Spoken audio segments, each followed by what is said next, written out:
各位好，我是 Spike。我近期非常推荐各位，如果你经常给自己拍照片，或者是给家人拍照片，不管是在旅游景点还是在自己家附近，但凡你是一个喜欢拍照的人，特别是这个拍照里面包含人物的又比较多，我就强烈推荐你，如果你有能力的话啊，强烈推荐你去购买一台大疆的 DJI Neo 这台小的无人机相机来助你一臂之力。也正是因为如此，我也打算再次的录一期关于 Neo 的节目，跟大家去谈一谈我在购买了它之后，大概也就半个多月吧的一些使用感受。那首先最大的一个优势是什么啊？你看 DJI 为什么最早的那个精灵系列，就是从 Mavic 系列出了之后就开始停产了，就不再有了，就是因为无人机其实一直，特别是民用无人机啊，一直往这个小型化发展。其实无人机这个领域啊，它即便发展到现在，大部分的时间还都是专业领域在里面在用，再不济的专业领域也就是自媒体在用。你说我自己不做自媒体，也不干这一行，我就平时记录一下生活，用无人机的人毕竟还少，除了你有这个特殊爱好以外啊，喜欢玩这是另一回事。那我觉得从这款产品，从 Neo 开始，它是真正的打入了普通家庭的市场。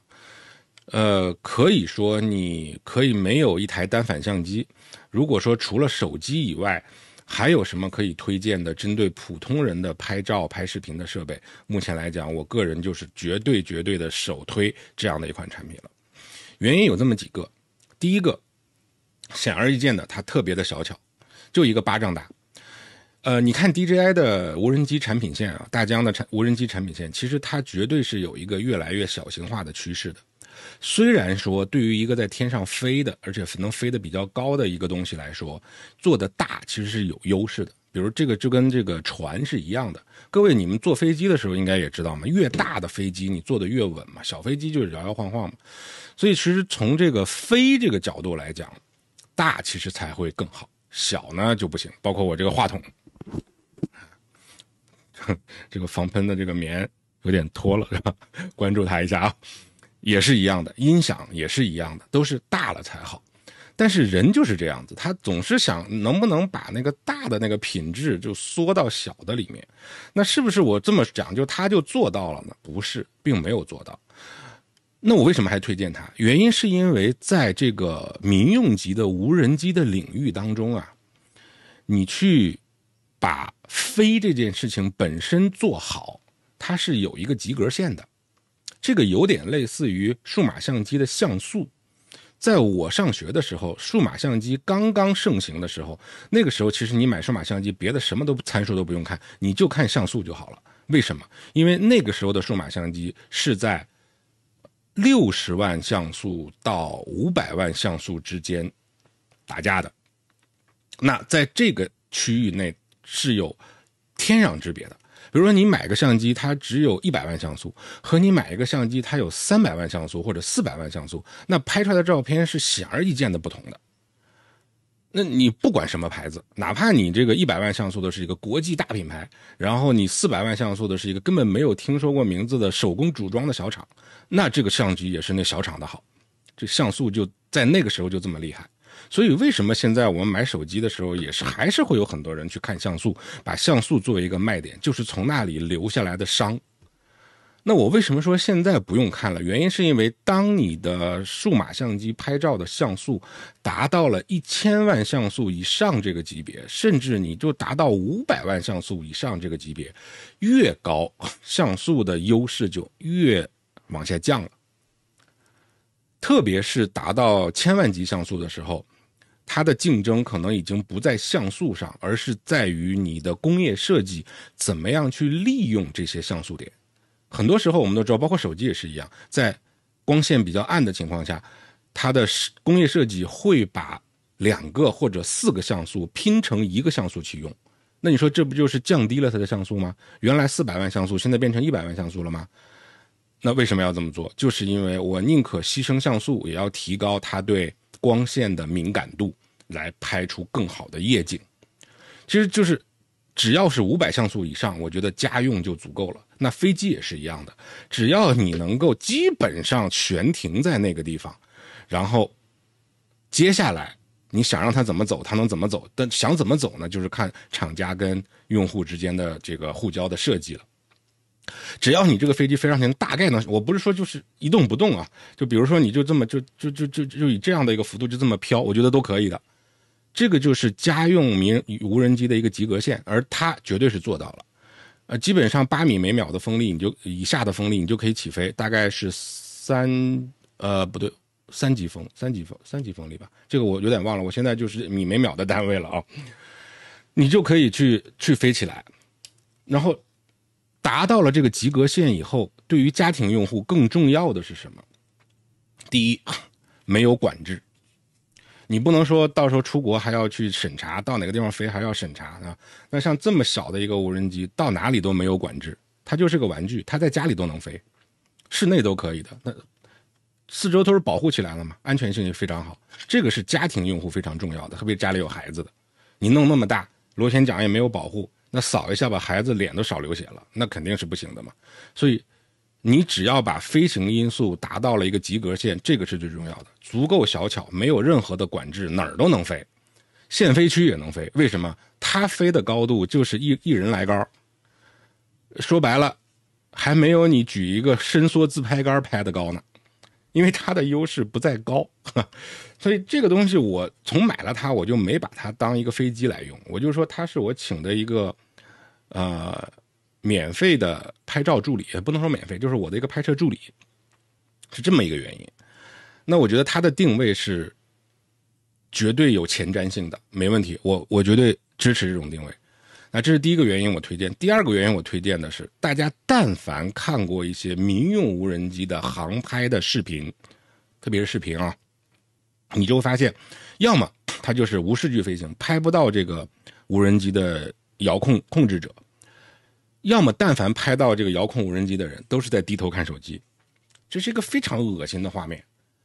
我不知道大家有没有这个观感，本来这个风景非常的美，但是你不小心飘到地下有一个小人，然后站那儿一动不动，没有任何的这个动作可言，这个人呢，他置身在这个美景当中，他就僵硬了，像一个石头一样的，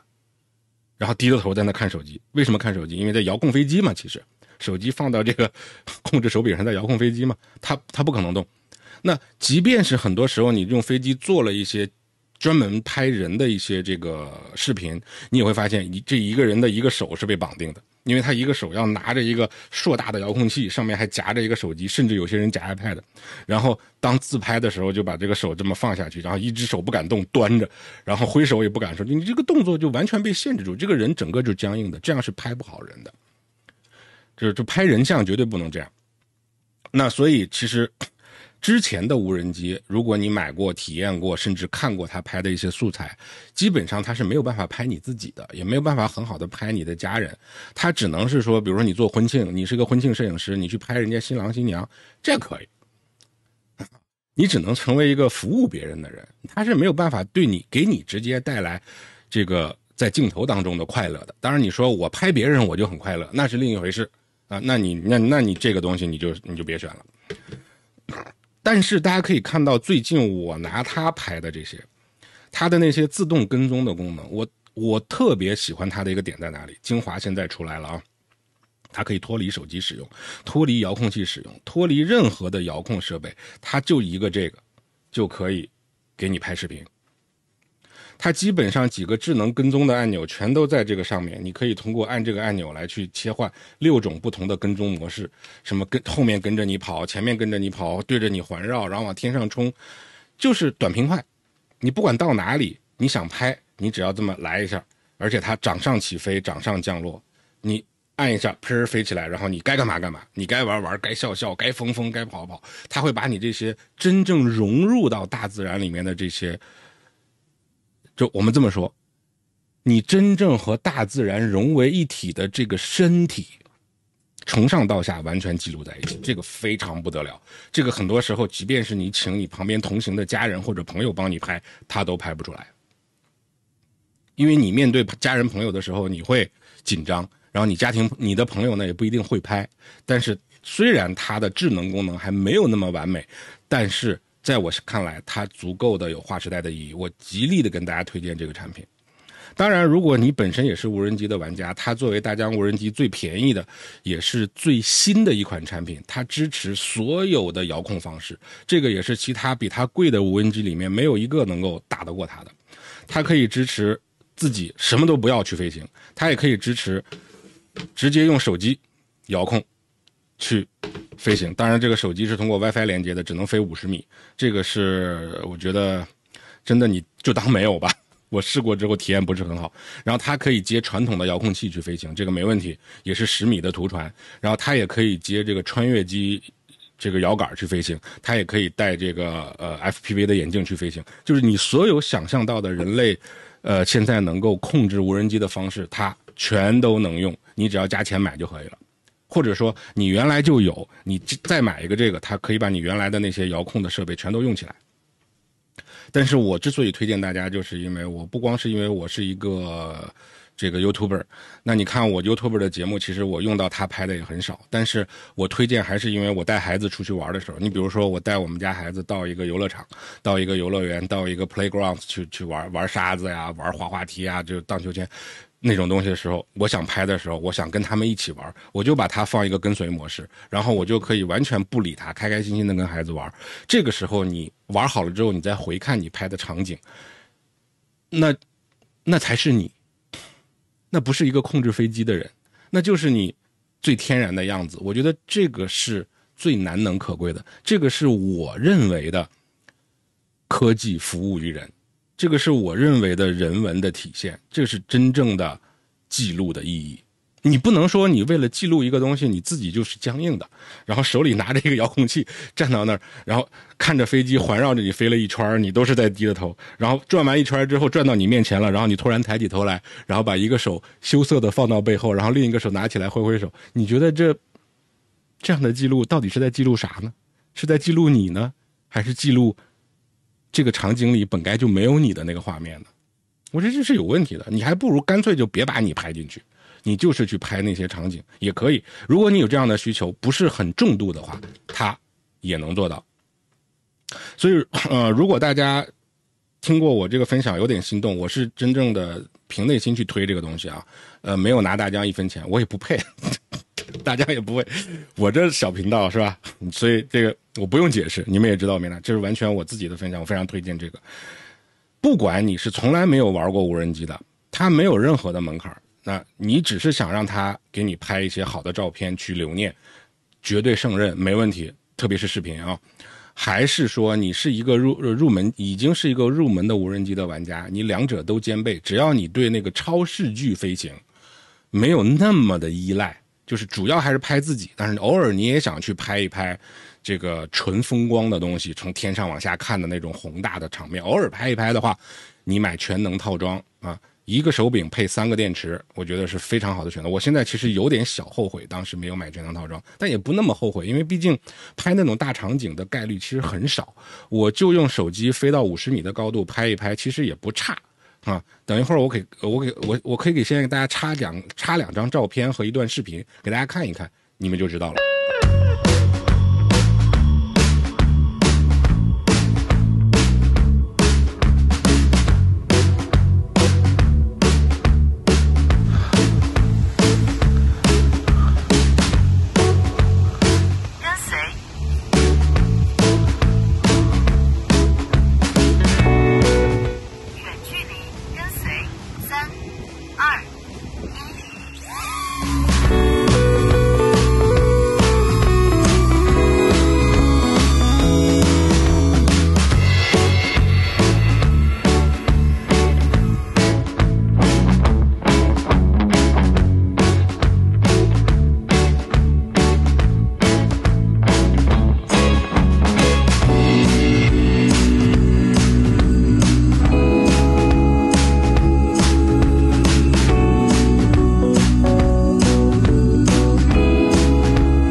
样？应该还可以吧，还挺好的，对不对？不管是拍我还是拍这个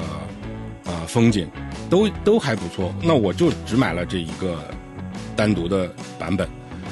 所有的遥控都是用手机遥控的，也就是说只能50米。而且我给你们讲一个背后很有意思的故事，就是如果你到一个地方你想拍，然后它开机之后根本就不跟手机连，然后你就直接拿它去拍，拍完之后它的时间全是错的，